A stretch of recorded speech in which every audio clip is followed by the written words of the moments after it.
రాజన్న సిరిసిల్ల జిల్లాలో భారీ భూ కుంభకోణం చోటు చేసుకుందని ప్రభుత్వ చీఫ్ విప్ ఆది శ్రీనివాస్ తెలిపారు. భూ కుంభకోణంలో బీఆర్ఎస్ ప్రజాప్రతినిధుల పాత్ర ఉంది అన్నారు.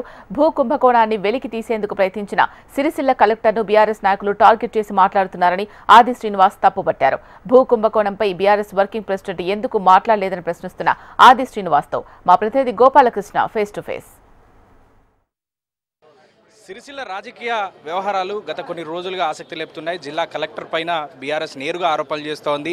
సిరిసిల్ల కలెక్టర్ పైన కలెక్టర్ రైతులను వేధిస్తున్నాడంటూ, అలాగే అక్కడ ఉన్నటువంటి చిరు వ్యాపారులను వేధిస్తున్నాడంటూ డైరెక్ట్గా ఆరోపణలు చేస్తున్నారు. అసలు సిరిసిల్లలో ఏం జరుగుతోంది? నాతో పాటు ప్రభుత్వ వైపు ఆది శ్రీనివాస్ ఉన్నారు. ఆయనే సిరిసిల్ల జిల్లా రాజకీయాలని దగ్గరుండి పర్యవేక్షిస్తున్నారు. సార్ చెప్పండి, అసలు సిరిసిల్లలో ఏం జరుగుతోంది? సిరిసిల్ల కలెక్టర్ పైన నేరుగా ఆరోపణలు చేస్తోంది బీఆర్ఎస్. అక్కడ ఉన్న టీ స్టాల్ తీయించారు, అలాగే రైతులకు సంబంధించినటువంటి ఇష్యూ కూడా. అంటే బీఆర్ఎస్కు సంబంధించినటువంటి నాయకత్వము చేసిన పొరపాట్లు సరి చేసే క్రమంలో ఈ ప్రభుత్వం పక్షాన ప్రధానంగా సిరిసిల్లలో బీఆర్ఎస్ భవనే కబ్జా గురైంది. ఆ కబ్జా గురైన బీఆర్ఎస్ భవన్ నుండి నేరుగా కలెక్టర్ గారి సన్నాస్ అనేటువంటి మాట మాట్లాడిన తదుపరి అందులో కాంగ్రెస్ కార్యకర్తల పనిచేస్తున్న చెప్పేటువంటి మాటను, అంటే ఐఏఎస్ల మనోభావాలు దెబ్బతీసే విధంగా ప్రవర్తించిన తీరును మీరు తప్పుపడుతుంది. నేను ముందు క్షమాపణ చెప్పని కోరిన దిగిరాలే. తెల్లవారి రాష్ట్ర ఐఏఎస్ల సంఘం, ఆ తర్వాత ఐపీఎస్ సంఘం, ఆ తర్వాత ఐఎఫ్ఎస్ సంఘం కూడా కేటీఆర్ ప్రవర్తన తప్పుపట్టింది.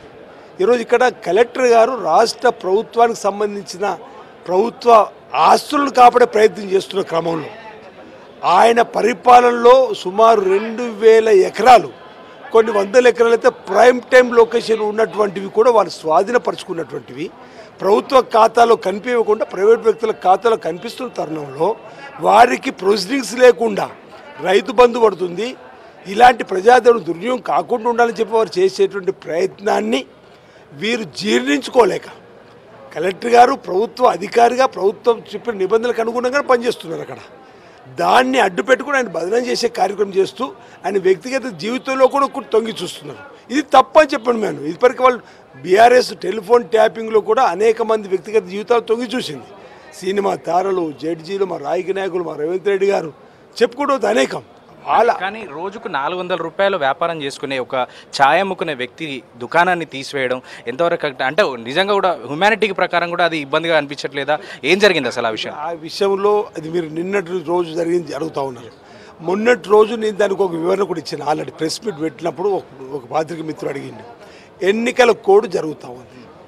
ఎన్నికల కోడ్ జరిగినప్పుడు రాజకీయ నాయకుల ముఖ చిత్రాలు ఉంటే వాటికి ముసుగు వేస్తారు. మహనీయుల విగ్రహాలు అయినా సరే, మనం ఏమైనా ప్రారంభోత్సవాలు చేసి శిలాపలకలు ఉంటే కూడా వాటికి ముసుగులు వేస్తారు.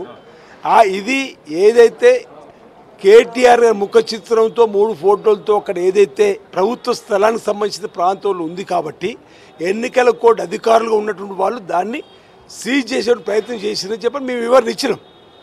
ఆ తదుపరి దాన్ని బీఆర్ఎస్ సంబంధించిన వాళ్ళు రాజకీయ అవసరాల కోసం వాడుకునేట్టు చేసిన ప్రయత్నం మేము తప్పట్టినాం కూడా. అక్కడ ప్రభుత్వ స్థలం ఉంది కాబట్టి అధికారులు నిబంధనల ప్రకారం ఏం చేసి ఉంటారు. మీ చిరు వ్యాపారులకు మీ వ్యతిరేకం కాదు. చిరు వ్యాపారులకు అండగా ప్రభుత్వం ఉంటుంది, చిరు కార్మికులకు అండగా ప్రభుత్వం ఉంటుంది. కానీ అక్కడ ఉన్న స్టిక్కర్స్ నాయకుల ఫోటోలు కనబడకుండా పెట్టడం వరకు ఓకే, కానీ టేలాన్ని పూర్తిగా తీసేశారని అంటున్నారు. అసలుకి ఏమన్నా ఆ అంశం నేను మాట్లాడతా. మున్సిపల్ అధికారులతో ఎందుకు తీసేవలసింది అడగడానికి ప్రయత్నం చేస్తాను. నా దృష్టిలో అయితే లేదు. నా మటుకు కేటీఆర్ ఫోటోలు ఉన్నాయి కాబట్టే మేము ఆ టీ కొట్టును నడపకమని చెప్పినాం తప్ప, లేదంటే బోర్డు మూసివేసిన నడపకమని చెప్పాను అధికారులు చెప్పారు తప్ప, మరి టీ స్టాల్ని తీసుకుపోయేటువంటి కార్యక్రమం ఏదైనా ఉంటే ప్రభుత్వ స్థలం, ఒకవేళ దానికి సంబంధించి రుసుము చెల్లిస్తున్నా లేదని అది ఏమన్నా నిబంధనలు ఉంటే అది తీసుకుంటే పర్వాలేదు. మీ చిరు వ్యాపారులకు, చిరు కార్మికులకు వ్యతిరేకం కాదు. సార్ ఇప్పుడు ఒకటే సార్, అతను రోజు 400 రూపాయలు సంపాదిస్తే నేను రోడ్డు మీద పడ్డాను అనేటువంటి మాట అంటున్నాడు. రాజకీయాలకు అతీతంగా, ఎందుకంటే పెద్ద పెద్ద రాజకీయ నాయకులకు అతనికి ప్రభావం చూపించవచ్చు తన జీవితం మీద. మొత్తానికి ఇప్పుడు జీవితం కోల్పోయాను అంటున్నాడు. అతనికి మీ ప్రభుత్వం తరపున అండగా ఉండేటువంటి, అంటే మీరు షాప్ పెట్టించడం కావచ్చు ఇట్లాంటి. నేను ఒకటి చెప్పదలుచుకున్నా. నిజంగా నిజాయితీగా ఇలాంటి రాజకీయ ఆలోచన లేకుండా నష్టం జరిగిన ఏ ఒక్కరినని ప్రభుత్వం గుర్తిస్తుంది. కావాలని రాజకీయం చేయదలుచుకుంటూ రాజకీయంలో దీనివల్ల నాకు లబ్ధి చేయాలని చెప్పిన ఆలోచన ఎవరు చేసినా ప్రభుత్వం ఇవన్నీ గమనిస్తుంది. మీరు అనే కోణంలో అతను దానిపైన ఆధారపడి తప్పనిసరిగా ప్రభుత్వం అతనికి తగు సహకారం అందిస్తుంది. ఆ కోణంలో మేము పనిచేస్తాం.